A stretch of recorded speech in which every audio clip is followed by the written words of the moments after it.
Delhi NCR में मौसम सुहावना हुआ। मध्य प्रदेश के लिए बारिश का बड़ा अलर्ट जारी किया गया। मध्य प्रदेश के 21 जिलों में मूसलाधार बारिश का अनुमान। दमोह में बाढ़ जैसे हालात हुए, कई गांवों से संपर्क टूटा।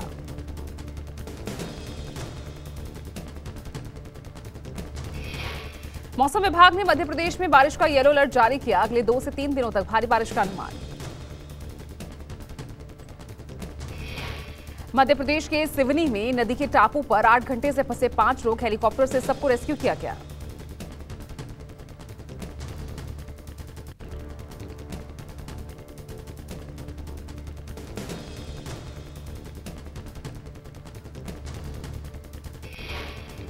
दिल्ली एनसीआर में देर रात से शुरू हुई बारिश से गर्मी से राहत दी है, पर जगह जगह पानी भर जाने से लोगों को दिक्कतों का सामना करना पड़ रहा।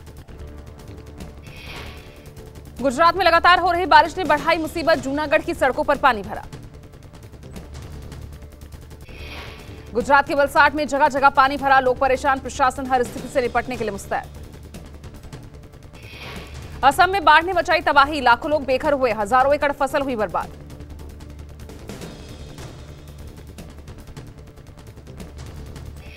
जम्मू कश्मीर में हाहाकारी बाढ़, चिनाब दरिया में अचानक पानी बढ़ जाने की वजह से 8 लोग बीच मझधार में फंसे। कई घंटों तक लोग चिनाब दरिया की दूसरी तरफ फंसे रहे। बचाव करने के लिए स्थानीय लोगों ने बेहद सूझबूझ के साथ इन फंसे हुए लोगों को चंद मिनटों में बाहर निकाला।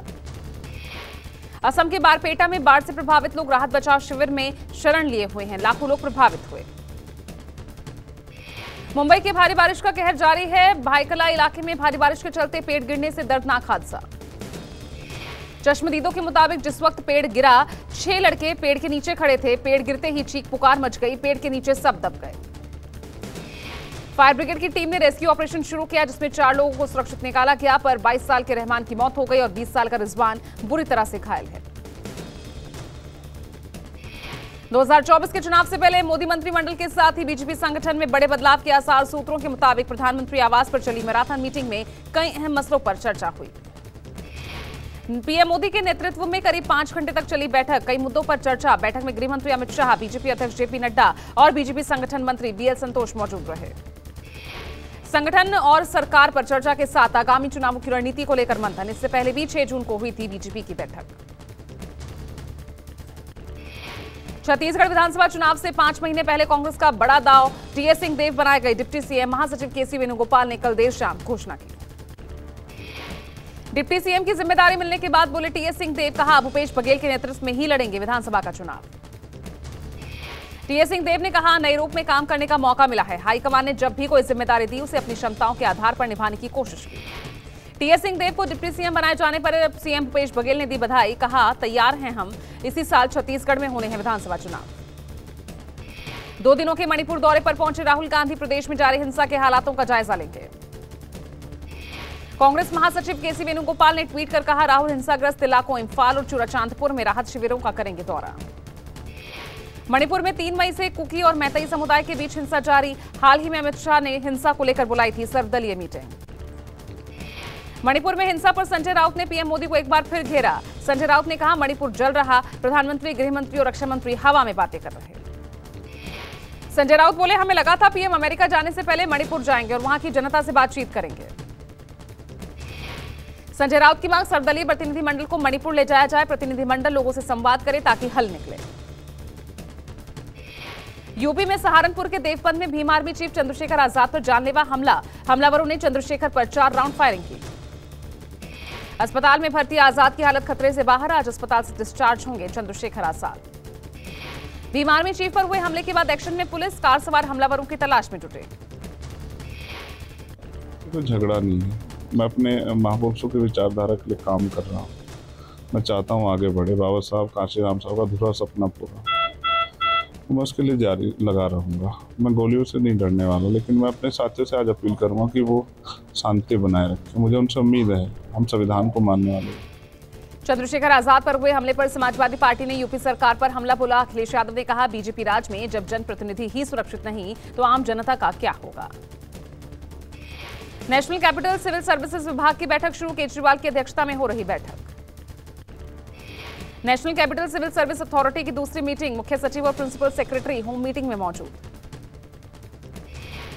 राजस्थान विधानसभा चुनाव और प्रदेश संगठन को लेकर कांग्रेस की 3 जुलाई को अहम मीटिंग। सूत्रों के मुताबिक खड़गे और राहुल गांधी की मौजूदगी में होने वाली बैठक में सचिन पायलट को मिल सकती है बड़ी जिम्मेदारी।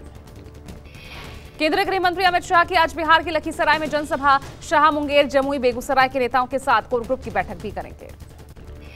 यूनिफॉर्म सिविल कोड पर आम आदमी पार्टी का केंद्र सरकार को सैद्धांतिक समर्थन। कहा, अनुच्छेद 44 समान नागरिक संहिता की करता है बात। पीएम मोदी के विपक्षी दलों पर घोटालेबाज करार देने वाले बयान को लेकर सियासत गर्म। एनसीपी अध्यक्ष शरद पवार ने कहा, संयमित बयान दे पीएम मोदी। एमपी के स्कूलों में पढ़ाया जाएगा सावरकर का पाठ। स्कूलों के सिलेबस में शामिल होगा सावरकर का पाठ। एमपी के शिक्षा मंत्री इंदर सिंह परमार का बयान, क्रांतिकारियों का पाठ पढ़ाया जाना चाहिए। सावरकर का पाठ शामिल करने पर कांग्रेस को आपत्ति। भारत केंद्रित शिक्षा पर काम कर रही है, यानी अब देश के लिए काम करने वाले देश के हीरो वो बनेंगे, उनका हम बच्चों को पढ़ाने का काम करेंगे। और इसलिए कई महापुरुषों की जीवनियाँ हम जो नया सारा सिलेबस बनेगा उस सब में जोड़ेंगे। ये सारे क्रांतिकारियों को हम पाठ्य पुस्तक में सम्मिलित करेंगे। वीर सावरकर जी भी महान क्रांतिकारी थे और उनका जीवन भी कहीं न कहीं हमारे बच्चों तक पहुंचना चाहिए। इसलिए जो नया सारा सेटअप बन रहा है उस किताबों का, सिलेबस का, उस सब में हमको भी सम्मिलित करने वाले हैं। इतिहास रचने को तैयार है भारतीय अंतरिक्ष अनुसंधान संगठन यानी इसरो। चांद के लिए इसरो का तीसरा मिशन यानी चंद्रयान 3 की लॉन्चिंग 12 से 19 जुलाई के बीच होगी। कहा जा रहा है कि चंद्रयान 3 की लॉन्चिंग 13 जुलाई को दोपहर 2:30 बजे की जा सकती है। चंद्रयान 3 को श्रीहरिकोटा के सतीश धवन अंतरिक्ष केंद्र से लॉन्च किया जाएगा। इस बार चंद्रयान 3 का मिशन बाहुबली के कंधों पर होगा। बाहुबली यानी जियो सिंक्रोनस सैटेलाइट लॉन्च व्हीकल से चंद्रयान को चांद पर भेजा जाएगा। इसरो ने 2008 में चंद्रयान 1 लॉन्च किया था। यह मिशन सफल रहा। चंद्रयान 2 चांद के बेहद नजदीक पहुंचकर असफल हो गया था। चंद्रयान 3 को चांद के दक्षिणी ध्रुव पर उतारा जाएगा। 4 जुलाई से कांवड़ यात्रा होगी शुरू। यूपी उत्तराखंड में तैयारियां शुरू की गई। हजारों की संख्या में कांवड़ लेकर श्रद्धालु हरिद्वार पहुंचते हैं। कांवड़ यात्रा को लेकर 30 जून को होगी कई राज्यों की ऑनलाइन मीटिंग। इस बैठक में तैयारियों और यात्रा की रूपरेखा पर चर्चा की जाएगी। कांवड़ियों को लेकर उत्तराखंड प्रशासन की गाइडलाइन, जुगाड़ से बनाए गए अवैध वाहनों की उत्तराखंड में एंट्री नहीं होने दी जाएगी। उत्तराखंड परिवहन विभाग ने उत्तर प्रदेश, दिल्ली, हरियाणा, राजस्थान, पंजाब, चंडीगढ़ और हिमाचल प्रदेश को पत्र लिखा जिसमें जुगाड़ू वाहनों पर रोक लगाने की बात कही गई। हथियार, हॉकी, लाठी और डंडे लेकर चलने वाले कांवड़ियों पर भी रहेगी पैनी नजर। दिल्ली से मुंबई तक बकरीद की धूम, कड़ी सुरक्षा व्यवस्था के बीच जामा मस्जिद में अदा की गई ईद उल अजहा की नमाज। जामा मस्जिद में बकरीद के अवसर पर नमाज के बाद लोगों ने दी एक दूसरे को मुबारकबाद। मुंबई, भोपाल समेत एक दूसरे को गले लगाकर दी बधाई।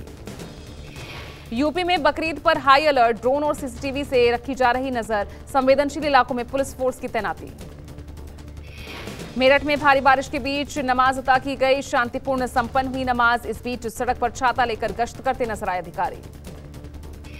उत्तराखंड के डीजीपी के निर्देश, बकरीद पर बिल्कुल अलर्ट रहें, गश्त बढ़ाएं, सतर्कता बरतें।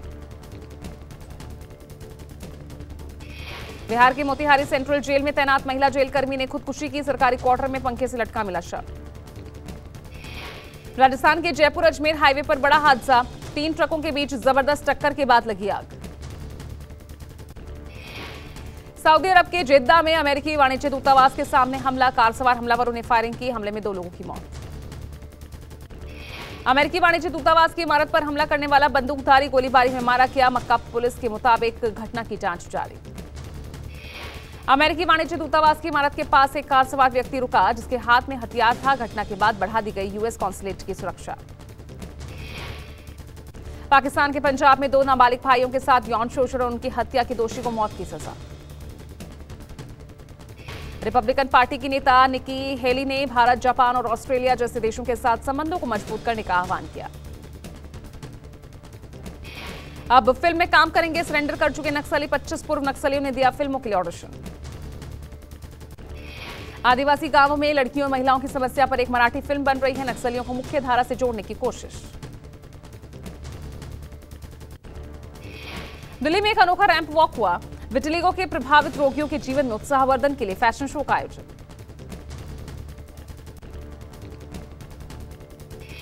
ग्रीन हाइड्रोजन को लेकर केंद्र सरकार का बड़ा प्लान। 17,000 करोड़ रुपए देगी केंद्र सरकार। सरकार ने कहा ग्रीन हाइड्रोजन के उत्पादन से देश की इकोनॉमी को बढ़ावा मिलेगा। गन्ना किसानों को केंद्र सरकार की सौगात। गन्ने के नए सीजन के लिए बढ़ाया एफआरपी। किसान 315 रुपए प्रति क्विंटल का रेट तय किया गया। हरियाणा से पहाड़ियों पर राज्य का पहला रोपवे बनाया जाएगा। केंद्र सरकार ने मंजूरी दी है। 900 मीटर की लंबाई वाला ये रोपवे निर्माण किया जाएगा। रेलवे चलाएगी श्री माता वैष्णो देवी दर्शन के लिए स्पेशल ट्रेन। श्रद्धालुओं की भीड़ को देखते हुए 2 ट्रेन चलाने का फैसला लिया गया। दिल्ली डेवलपमेंट अथॉरिटी कल से नई हाउसिंग स्कीम लॉन्च करने जा रही है। 3 दिन बाद शुरू होंगे रजिस्ट्रेशन। इस स्कीम के तहत करीब 5500 फ्लैट दिए जाएंगे। इस फ्लैट की कीमत 10 लाख रुपए से लेकर 2 करोड़ रुपए तक होगी। आईसीसी ने वर्ल्ड कप में पाकिस्तान के शामिल होने को लेकर दिया बड़ा बयान। आईसीसी अध्यक्ष जॉर्ज बार्कले ने कहा भारत में होने वाले वर्ल्ड कप में शामिल होने का पीसीबी ने करार किया है। भारत के तेज गेंदबाज जसप्रीत बुमराह और बल्लेबाज केएल राहुल एशिया कप 2023 से टीम इंडिया में करेंगे वापसी। ऑस्ट्रेलिया के स्टीव स्मिथ ने टेस्ट क्रिकेट में 9000 रन पूरे किए। टेस्ट क्रिकेट में सबसे तेज 9000 रन बनाने वाले दूसरे खिलाड़ी बने स्मिथ। अमेरिकी सिंगर मैडोना गंभीर संक्रमण के कारण अस्पताल में भर्ती हुई। गंभीर हालत के कारण कैंसिल हुआ वर्ल्ड टूर।